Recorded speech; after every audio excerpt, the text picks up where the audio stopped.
Hello! So because I work with so many different unusual materials and intuitive processes, I thought I would show you a little bit of each stage of this painting, which is available in my online solo exhibition with Art in the Waiting Room. I often like to start with watercolours. I remember being taught by a tutor to spoil the surface to get rid of all of the white so it's less daunting to begin painting. I have always enjoyed splashing colour onto the surface as an exciting start to a new painting ever since. So I might have an image in mind, but at this stage it doesn't matter too much. I just want to play and let the watercolours pool and do their thing. Once it's dry, this will be the base to work into. Now for the most fun part. I enjoy melting wax with an iron and start by sprinkling a handful of these beeswax pellets and begin to melt them down with my little iron. This almost primes the surface so that the vibrant and caustic wax blocks we are about to add have something to melt and flow into.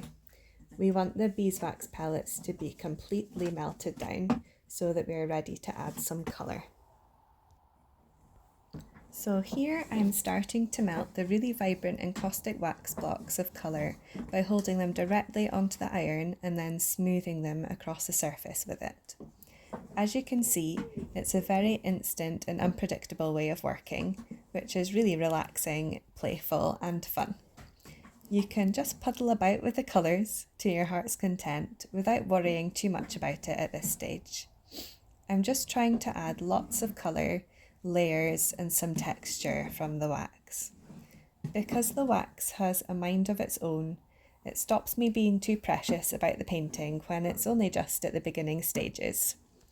As you can probably tell, I'm slightly obsessed with blues and greens, but the colours that you can get from these wax blocks is just amazing. I love it.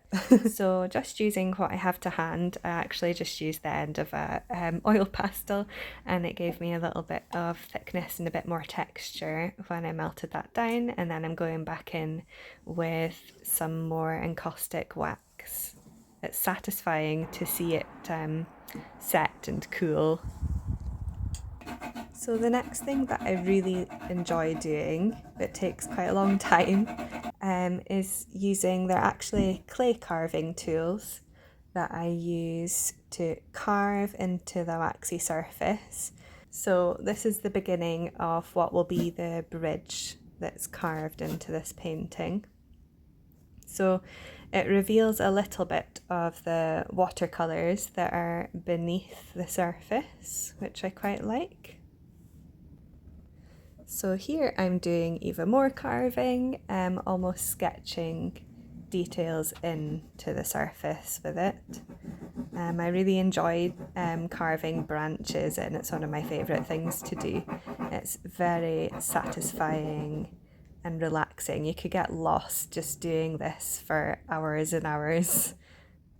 So this has been sped up a little bit so that it's not, hopefully not too boring for you. But yeah, it takes a long time. So here I'm mixing some lightning medium, which is like a resin, with powdered metallic coppery pigment. So here I've skipped ahead a little bit with the painting, so this video doesn't go on for hours and hours. And I will use this to start to paint in the tree.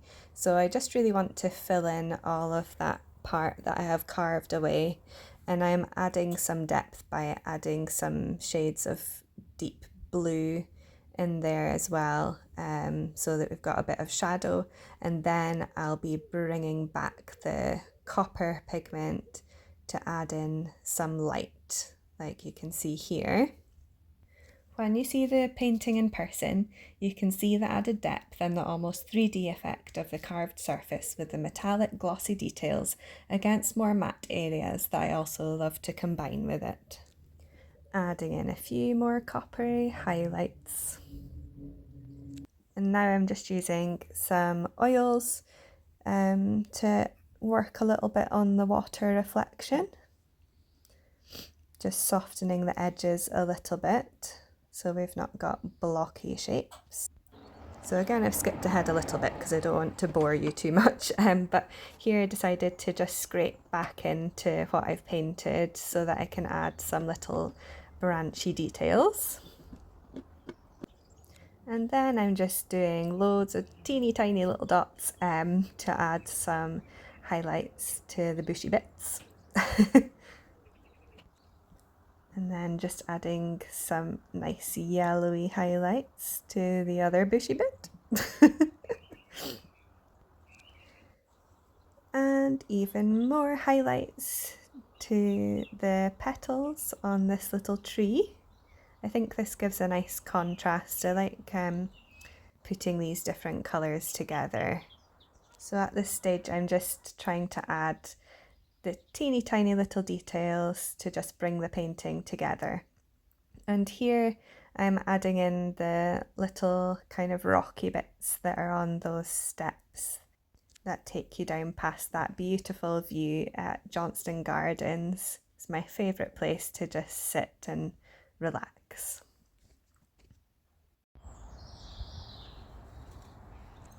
So here's the finished painting out in the sunshine. So I've skipped quite a bit of the processes because I don't want to bore you. But I hope you enjoyed this little video. Thank you very much for watching, and I hope you enjoy the online exhibition with Art in the Waiting Room.